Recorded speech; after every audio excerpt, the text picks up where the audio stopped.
El Señor nos bendiga. Muy bien, les voy a pedir que me acompañen por favor en sus Biblias.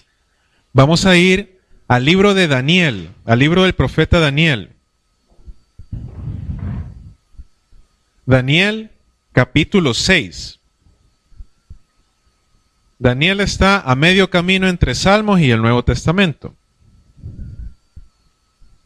Va después de Salmos, Proverbios, Eclesiastés, Cantares, Isaías, Jeremías, Lamentaciones, Ezequiel y después va Daniel.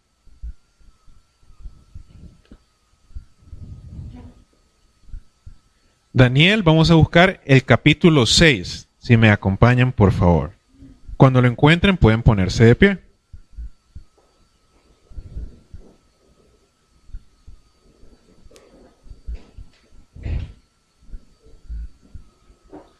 Daniel capítulo 6.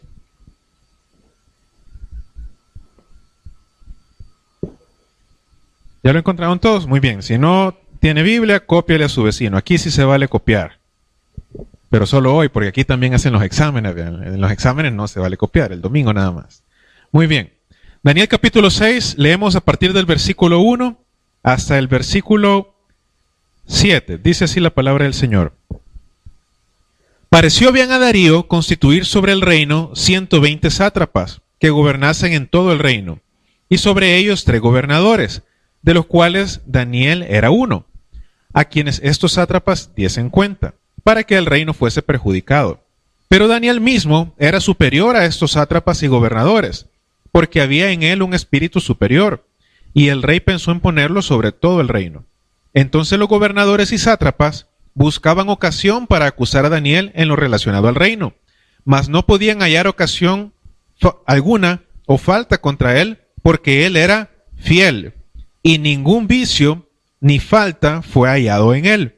Entonces dijeron aquellos hombres: no hallaremos contra este Daniel ocasión alguna para acusarle, si no la hallamos contra él en relación con la ley de su Dios. Entonces estos gobernadores y sátrapas se juntaron delante del rey y dijeron así: Rey Darío, para siempre vive. Todos los gobernadores del reino, magistrados, sátrapas, príncipes y capitanes, han acordado por consejo que promulgues un edicto real y lo confirmes, que cualquiera que en el espacio de 30 días demande petición de cualquier otro dios u hombre fuera de ti, oh rey, sea echado en el foso de los leones. Muy bien, oremos al Señor. Señor Dios, te damos gracias por este día de vida, te alabamos y te bendecimos, Señor, porque nos has permitido abrir nuestros ojos un día más, levantarnos y venir y presentarnos delante de ti. Te pedimos, Señor, por favor, que apartes de nosotros nuestro pecado, te pedimos perdón por las faltas que hemos cometido, Señor, y te pedimos que tú nos limpies, Señor, para que podamos estar delante tuyo, Señor, como una ofrenda fragante, Señor, como un olor grato, como algo agradable delante de ti. Aparta, Señor, de nosotros nuestro pecado y nuestras faltas, Señor, por favor. Y en este momento te pedimos que tu palabra llegue a nosotros, que llegue a nuestros oídos y a nuestro espíritu, Señor, que podamos ser edificados y enseñados por ella. Te pedimos, Señor, que seas tú el que ponga tus palabras en mi boca, Señor, que yo sea solo un instrumento tuyo y que mis hermanos y yo podamos recibir lo que necesitamos de ti, Señor, porque solo en ti hay palabras de vida eterna. En el nombre de Jesús, amén. Pueden tomar asiento. Muy bien, estamos estudiando los días domingo las personas que han sido figuras de Cristo en el Antiguo Testamento. Decíamos que todo el Antiguo Testamento, a pesar de que se escribió cientos de años antes de que Jesucristo viniera, por siglos y siglos fue escrito por diferentes personas, encontramos una y otra vez que Cristo es anunciado. Ese es uno de los milagros de la palabra de Dios. Imagínense que yo me encuentro un rompecabezas, pero cada piececita la dibujó una persona diferente y la dibujaron en diferentes lugares. Yo me voy por todo El Salvador a recoger las piececitas de rompecabezas que yo encargué. La encargué una por una. ¿Cree que cree que lo voy a poder armar? ¿Cree que va a ser una figura uniforme, si los que me le estaban haciendo no habían visto el trabajo de los demás, no habían visto la pintura final, va a ser un trabajo que yo voy a poder armar. Ese es el milagro de la Biblia. Ese es el milagro de que el Antiguo Testamento, a pesar de que el Señor solo le dio una piececita a cada uno, cuando usted arma el Antiguo Testamento completo, la parte que escribió Moisés, la parte que escribió David, la parte que escribió Jeremías, en este caso la parte que fue escrita por Daniel, por Nehemías, fueron diferentes artistas que fueron construyendo diferentes piezas, pero al final usted arma el rompecabezas y lo que mira es a nuestro Señor Jesucristo. Eso no lo puede hacer un hombre. Eso no lo puede hacer un grupo de hombres, ni que se pongan de acuerdo, si ni siquiera se conocían la mayoría. Vivieron a través de más de 1500 años. Pero eso lo puede hacer el Señor. ¿Por qué? Porque la palabra de Dios es la revelación del Espíritu Santo dada a través de hombres. No ocurre en ningún otro lado. Por eso es que la Biblia es un libro diferente. La Biblia es la palabra de Dios. En el libro de Daniel encontramos otra imagen más, otro pedacito de Jesucristo. Habíamos hablado de Moisés, de Josué, de Sansón. La semana pasada, ¿quiénes vinieron a las 8? Levanten la mano. Está, pues solo el hermano lleva completo todo el cuaderno. La semana pasada hablamos acerca de Jeremías, de cómo Jeremías, el profeta Jeremías también fue un símbolo de Jesucristo. Y Jeremías vivió, ya habíamos hablado de todo el tiempo de los jueces y de los reyes de Israel, ¿se acuerdan? Jeremías vivió en el tiempo de los últimos reyes de Israel. ¿Por qué? Porque en ese momento el reino de Israel había decaído tanto, se habían apartado tanto del Señor, 10 tribus habían sido ya erradicadas, destruidas completamente, y las 2 tribus que quedaban fueron conquistadas durante el tiempo del profeta Jeremías. Entonces, ¿qué pasó? Vino este rey que se llamaba Nabucodonosor. A ver, dígalo 10 veces rápido. No, era broma, era broma. Vino este rey Nabucodonosor de este imperio que se llamaba Babilonia, y vino, Babilonia estaba aquí, la capital estaba aquí, en medio del río, a la par del río Éufrates. Entonces ellos vinieron y conquistaron Jerusalén, ahí donde se mira esa rayita roja, y se llevaron los tesoros de la casa de Dios, destruyeron lo que quedaba del templo, se llevaron a las mejores personas y a la mayoría de las personas de Judá, se las llevaron de regreso para sus ciudades. Y así conquistaron también y fue destruido el reino de Judá. Durante ese momento, siendo apenas un muchacho, fue llevado Daniel. Y Daniel fue entrenado, capacitado para servir a los reyes de Babilonia. Y por muchos años, Daniel fue un sirviente de los reyes, de los reyes de Babilonia.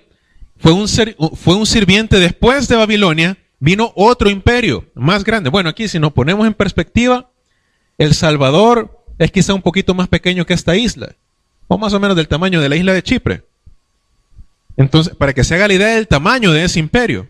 Pero luego vino otro imperio más grande, que era el imperio de Media y Persia. Aquí está Chipre, mire, para que nos sirva de referencia de tamaño. Era un imperio más grande que conquistó al imperio babilónico. ¿Y qué pasó con todas las personas que estaban en puestos destacados? Pues algunos de ellos pasaron ahora a servir a los reyes de Media y Persia. Tal fue el caso de Daniel, que en el tiempo de Darío, que fue uno de los reyes del segundo imperio, Daniel pasó a ser un sirviente suyo. Ya para estas alturas, Daniel ya no era el muchachito que había salido de Judá como un exiliado, como parte de los conquistados, sino que Daniel ya estaba mayor, andaba quizás alrededor de los 75, 80 años. Ya era uno de los más, digamos que de los expertos que tenía el rey para gobernar su imperio. Dice la Biblia que este rey, lo vemos en el versículo 6, que el rey Darío le pareció bien constituir 120 sátrapas. Estos sátrapas eran como príncipes, como gobernantes. Y sobre ellos puso a 3 presidentes, digamos. O sea que el rey había ya armado toda su estructura para poder gobernar ese imperio tan grande. Si era Era un país, era una nación, un imperio gigante, quizá muchísimo más grande que El Salvador, como veíamos ahí en la referencia. Entre esos puso a 3 que iban a ser los jefes, y uno de esos 3 era Daniel. Muy bien, ahora vamos a leer la historia completa para que la podamos conocer y entender la referencia, pero se la voy a leer en la traducción en lenguaje actual. Dice así la palabra del Señor. Para mantener control de su reino, Darío nombró 120 personas que le ayudaban a gobernar. A esos 120 los vigilaban 3 jefes superiores a ellos. Uno de esos 3 jefes era Daniel. Y tan bueno fue el desempeño de Daniel que el rey lo nombró jefe de todos. Y hasta llegó a pensar en hacerlo jefe de todo el reino. Los otros solo esperaban que Daniel hiciera algo malo o que cometiera algún error para acusarlo con el rey, pero no pudieron acusarlo en nada, pues Daniel siempre hacía bien su trabajo. Por eso se pusieron de acuerdo y dijeron, ¿cómo haremos para... como no tenemos nada de qué acusar a Daniel, lo haremos caer, solamente con algo que tenga que ver con su religión. Entonces los jefes principales fueron a ver al rey Darío y le dijeron, deseamos que su majestad viva muchos años. Todos los jefes y gobernantes queremos sugerir a su majestad que ponga en vigor una nueva ley. Según esa ley, durante un mes nadie podrá adorar a ningún dios ni persona, sino solo a su majestad. Esa ley se aplicará en todo el reino, y cualquiera que la desobedezca será echado vivo en la cueva de los leones. Si su majestad firma esta ley, nadie ni nada podrá cambiarla. Así la dice la ley de los medos y los persas, o sea, la ley del imperio que ellos tenían. No se podía cambiar una vez que el rey la firmaba. El rey aceptó firmar la ley. Daniel lo supo, pero de todos modos se fue a su casa para orar a Dios.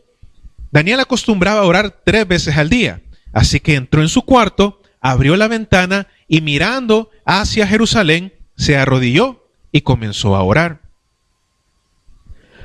Cuando los jefes principales vieron que Daniel estaba orando a su Dios, fueron y lo acusaron con el rey y le dijeron, su majestad ha ordenado que durante un mes nadie adore a ningún dios ni persona, que no sea usted.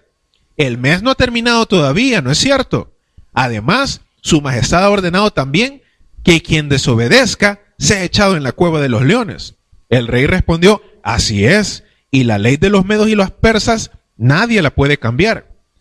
Entonces dijeron, pues ese Daniel que trajeron preso de la tierra de Judá no obedece la ley de su majestad. Al contrario, 3 veces al día se arrodilla para orar a su Dios. Cuando el rey escuchó esto, se puso muy triste. Y toda la noche estuvo pensando en cómo salvar a Daniel. Al día siguiente, los jefes principales fueron a verlo y le dijeron, su majestad sabe bien que Daniel debe morir. Cuando un rey de los medos y los persas firma una ley, nadie puede cambiarla. Entonces el rey mandó a traer a Daniel para que lo echaran en la cueva de los leones. Pero antes de que lo echaran, el rey le dijo, Daniel, deseo que te salve el Dios a quien tú siempre has adorado. Enseguida echaron a Daniel en la cueva de los leones. Luego taparon la cueva con una piedra muy grande y el rey puso su sello en la entrada. Lo mismo hicieron los jefes principales, para que nadie se atreviera a sacar de ahí a Daniel. Después de esto el rey se fue a su palacio, pero en toda la noche no comió nada, y aunque no podía dormir, tampoco quiso que le llevaran música. En cuanto amaneció, el rey se levantó y fue enseguida a la cueva donde habían echado a Daniel. Cuando estuvo cerca de la cueva se puso muy triste y gritó, Daniel, tú siempre has adorado al Dios de la vida. ¿Pudo tu Dios salvarte de los leones? Y Daniel le contestó, deseo que su majestad viva muchos años. Mi Dios envió a su ángel para cerrarle la boca a los leones, para que no me hicieran daño. Mi Dios sabía que yo no he hecho nada malo y que tampoco he traicionado a su majestad. Al oír esto, el rey se puso muy contento y mandó que sacaran de la cueva a Daniel. Una vez que lo sacaron, todos pudieron ver que los leones no le habían hecho ningún daño, porque él había confiado en su Dios. Más tarde, el rey mandó que trajeran a quienes habían acusado a Daniel y que lo echaran a la cueva de los leones, junto con sus mujeres y sus hijos. Y enseguida los leones los agarraron y les rompieron los huesos. antes que tocaran el suelo ya los habían despedazado. Entonces el rey Darío escribió un mensaje para todas las naciones y pueblos de su reino. El mensaje decía así: con mis deseos de paz para todos, ordeno a los habitantes de mi reino que adoren y obedezcan al Dios de Daniel. Su Dios vive para siempre y su reino nadie puede destruirlo. Su poder será siempre el mismo. El Dios de Daniel puede salvar y libertar y hacer grandes maravillas en el cielo y en la tierra. El Dios de Daniel pudo salvarlo de la garra de los leones. Y así Daniel siguió siendo una persona muy importante en el reinado de Darío y también en el reinado de Ciro, rey de Persia. Muy bien. Entonces encontramos acá la historia completa de lo que le sucedió a Daniel. A Daniel le pasó una injusticia, ¿verdad que sí? Cuando nos sucede una injusticia, nos da cólera. Así como, bueno, ayer ya íbamos perdiendo, pero nos pitaron antier, un penal, y ese penal, ¿era penal o no era penal? ¿Sí era o no era? No era, sí era. Sí, no. Estamos divididos en eso. Pero digamos que no era. No sería primera vez que nos ponen uno que no era, ¿verdad? Una injusticia fue. Y qué cólera da salir perdiendo por las injusticias que nos quieren hacer. A Daniel le pasó esto. Con Daniel hicieron una injusticia. Y en la vida de él encontramos muchas cosas que le pasaron a él parecidas a lo que le sucedió a nuestro Señor Jesús. Nuestro Señor Jesús también fue castigado injustamente, ¿sí o no? ¿Verdad que sí? Mire, en Daniel encontramos varias características de Jesús. Por eso decimos que también Daniel fue un tipo o una imagen de nuestro Señor Jesucristo, una ilustración de nuestro Señor Jesucristo. Primero, encontramos que Daniel fue fiel en todo, ¿verdad que sí? Nuestro Señor Jesús, dice la Biblia, que Él no cometió pecado. Daniel, decíamos, fue acusado injustamente. Lo mismo que le sucedió a nuestro Señor Jesús cuando lo arrestaron. Además de eso, el rey quería ayudar a Daniel. Y Pilato quería ayudar al Señor Jesús, ¿se acuerdan? Que él lo quería librar, pero lo seguían acusando. El rey se vio obligado a castigar a Daniel. Asimismo, el rey, Pilato y Herodes se vieron obligados a castigar a Jesús porque le decían: este está diciendo que es rey, Jesús está diciendo que es un rey, y eso nos va a poner en conflicto con el César, con el emperador romano. Entonces el rey se vio obligado a castigarlos. No solo eso, también a Daniel lo echaron en una cueva, ¿verdad? Con leones, para que ahí muriera. Y sobre esa cueva pusieron, ¿qué es lo que dice ahí Daniel capítulo 6, lo que leímos? Una piedra pusieron sobre eso. A nuestro Señor Jesús también lo pusieron en una cueva, que iba a ser su tumba, y sobre esa cueva pusieron una piedra también. Pero, al igual que nuestro Señor Jesús, cuando quitaron la piedra, Daniel salió vivo, ileso. Sus heridas habían sido curadas. Nuestro Señor Jesús se levantó de la tumba y venció la muerte. Por eso decimos que Daniel es una de esas piezas del rompecabezas que encontramos en el Antiguo Testamento, que desde entonces se está anunciando la muerte y resurrección de Jesucristo. Así como encontramos a Daniel, encontramos a muchos otros. Pero ¿qué más podemos aprender acerca de Daniel? Fíjense que Daniel, como les decía, se mantuvo fiel. Y se mantuvo fiel quizás por una razón en particular. Hermano Carlos Ernesto, ¿usted de dónde es? De San Salvador. ¿Y su esposa? ¿De dónde es, hermana? De Tepecoyo. A ver, por aquí. Mi hermano, ¿usted de dónde es? De aquí de Santa Tecla. Hermana Angelita. De Hilo Vasco. Y así decimos que somos de diferentes lugares. ¿Verdad que sí? Ahora, ¿Daniel de dónde era? ¿De dónde era Daniel? Era de Judá. Él era de Jerusalén, de Israel. ¿Sí? Ahora, Daniel conocía su origen. Él conocía su identidad. Él recordaba que él había nacido y crecido en Jerusalén y de ahí había sido arrebatado, de ahí había sido llevado él. Una cosa que nosotros tenemos que recordar, me decía mi hermano, yo soy de San Salvador, yo soy de Santa Tecla, de Hilo Vasco, de Tepecoyo, pero no es esa la única nacionalidad que nosotros tenemos. ¿Qué es lo que dice el Nuevo Testamento? Que nuestra ciudadanía está en los cielos. Entonces, ¿de dónde son ustedes? ¿A dónde estamos inscritos nosotros? En el libro de la vida, ¿verdad? No solo en la alcaldía de Tepecoyo, no solo en la alcaldía de Santa Tecla. Yo estoy inscrito aquí. Allá voy a pedir la partida, pero yo tengo otra partida que está en el cielo. Allá fue escrito mi nombre. Amén. Entonces, eso es lo que tenemos que recordar. ¿Qué es lo que hacía a Daniel diferente? Daniel sabía cuál era su identidad. A él no le daba la identidad el trabajo que él tenía o las personas con las que él estaba. Daniel vivía su vida de una manera diferente. Mire lo que dice en el versículo 3. Pero Daniel mismo era superior a estos sátrapas y gobernadores, porque había en él, ¿qué había en él? Un espíritu superior. ¿Qué espíritu era este? El espíritu de Dios. ¿Está ese espíritu en usted? Amén. Entonces en usted hay un espíritu que es superior al espíritu del mundo. Amén. Y mire, y el rey pensó en ponerlo por sobre todo el reino. Entonces los gobernadores y sátrapas buscaban ocasión para acusar a Daniel en lo relacionado al reino, mas no podían hallar ocasión alguna o falta, porque Daniel era fiel. Daniel era fiel a sus principios, a su origen, a su identidad. Y eso mismo es lo que lo hacía ser fiel en todas las cosas que él hacía. Por eso es que él destacaba, por eso es que él era diferente de los demás. El rey lo podía ver, los otros lo podían ver. Ellos mismos decían, bueno, ¿y qué hacemos con este? No lo podemos acusar en nada del trabajo porque lo hace todo bien. Él era fiel. Y así debemos de ser nosotros los cristianos. El Señor ha puesto en nosotros un espíritu superior. ¿Cómo es el espíritu que el Señor ha puesto en nosotros?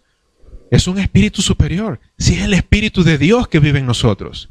Entonces nosotros tenemos el poder de vencer al mundo. El mundo nos va a poner dificultades. Claro, el mundo quiere vernos que tropecemos. El mundo disfruta, se regocija de poder ver, un cristiano cayó. Cuando un pastor lo encuentran haciendo algo malo, salen las noticias, ¿verdad? Sí, porque el mundo disfruta eso. Al mundo le gusta vernos caer. Pero el Señor ha puesto en nosotros un espíritu superior. ¿Qué quiere decir eso? Que cuando esté haciendo los exámenes, ¿qué voy a hacer yo? Voy a ser fiel en estudiar y en responder el examen de acuerdo a las reglas, o voy a hacer como hace el mundo. Sí, porque así nos enseñan que ese es el camino fácil, que así, no hombre, que no te preocupes, que ahí nos echamos la mano, que no sé. Así vivían los otros 120 sátrapas y gobernadores. Pero Daniel era fiel. ¿Sí? Con mis padres, los que todavía viven con sus papás, ¿cómo van a hacer? Van a saber sus padres que pueden confiar en ustedes, que si dicen a tal hora voy a llegar, a esa hora llegan, que si dicen no, yo voy a estudiar, es porque es cierto, porque los hijos y las hijas son fieles, porque viven de acuerdo a un espíritu superior que vive dentro de ustedes. Es así. Solo los papás dicen amén. Eso es lo que el Señor ha puesto en nosotros. ¿Quiere usted destacar? ¿Quiere destacar en su trabajo? ¿Quiere destacar en sus estudios? ¿Quiere ser reconocido? ¿Quiere poder llegar a un puesto alto? ¿Quiere que el Señor lo ponga a cargo de un gran ministerio? ¿A cargo de una gran empresa? Que el Señor le dé una familia que sea una familia de ejemplo. Usted tiene que ser fiel. Al que sobre poco es fiel, sobre mucho le pondré, dice el Señor. Entonces, en lo que el Señor le ha dado a usted, ¿qué es lo que el Señor le ha dado a usted hasta este momento? Tal vez no lo han puesto de gobernador de un imperio. No, pero el Señor lo ha puesto como gobernador de su vida. Las decisiones de su vida las toma usted. Entonces, va a ser usted fiel. Eso es lo que Él espera. Y no es que lo ha dejado ahí a ver cómo lo hace. El Señor ha puesto en usted un espíritu superior. Entonces tiene usted las herramientas para poder decir, no voy a vivir como vive el mundo. Si voy a ir al colegio, no va a ser para ir a chistar, para ir a pasar fregando, para ir a buscar novio o novia. voy a ir al colegio y voy a ser fiel a lo que mis padres esperan de mí. Que voy a ir a estudiar y a sacar buenas notas. Voy a ir al trabajo y no voy a hacer las cosas solo para ir pasando el tiempo, solo para que me vean. No, voy a hacer las cosas y voy a ser fiel. En mi matrimonio, en mi familia, con mi cónyuge, con mis padres, con mis hijos. Yo voy a ser fiel. Voy a trabajar de acuerdo, me voy a esforzar de acuerdo a mis responsabilidades en la casa. Eso es ser fiel. Y cuando nosotros somos fieles, el Señor nos hace destacar. Su promesa es segura. Con el Señor no hay tales de que hoy el Señor cumple la promesa, mañana no. No, el Señor prosperó a Daniel, pero ¿sabe qué? Al mundo no le gusta ver a los cristianos que van para arriba, porque los cristianos cuando van para arriba son testimonio del poder de Dios, de que el Espíritu de Dios es superior al espíritu del mundo. Entonces aquí vemos a los sátrapas y los gobernadores que se comenzaron a mover contra Daniel y dijeron, no, es que esto no lo podemos hacer así, no, tenemos que buscar la forma, y con trampas lograron hacerlo caer. Qué bueno fuera que solo con trampas nos pudieran hacer caer, ¿verdad? ¿Por qué? Porque encontraron en él, en el versículo, en la traducción en lenguaje actual, que yo le leía, dice la Biblia en el versículo 4 al final, donde dice que él era fiel en la RBR, aquí dice, Daniel hacía siempre bien su trabajo. Qué bendición sería que el Señor pudiera decir así de nosotros, del trabajo que nos ha encomendado, ya sea en la escuela, en el colegio, en la universidad, en la oficina, en la fábrica, en la casa, que el Señor pudiera decir, siempre hace bien su trabajo. Eso es lo que espera el Señor de nosotros. ¿Por qué? Porque aunque se levanten contra nosotros, el Señor va a ser fiel también con nosotros. Mire lo que dice en el versículo 20, cuando ya habían echado a Daniel en la cueva de los leones y lo habían tapado con la piedra. Dice el versículo 20, y acercándose al foso, llamó a voces a Daniel con voz triste. El rey ya estaba triste. El rey dijo, Daniel ya lo hicieron picadillo ahí adentro, ¿verdad? Pero le dijo, versículo 20, Daniel, siervo del Dios viviente, el Dios tuyo, a quien tú continuamente sirves, te ha podido librar de los leones. El rey tenía sus dudas, pero Daniel sabía en quién había confiado.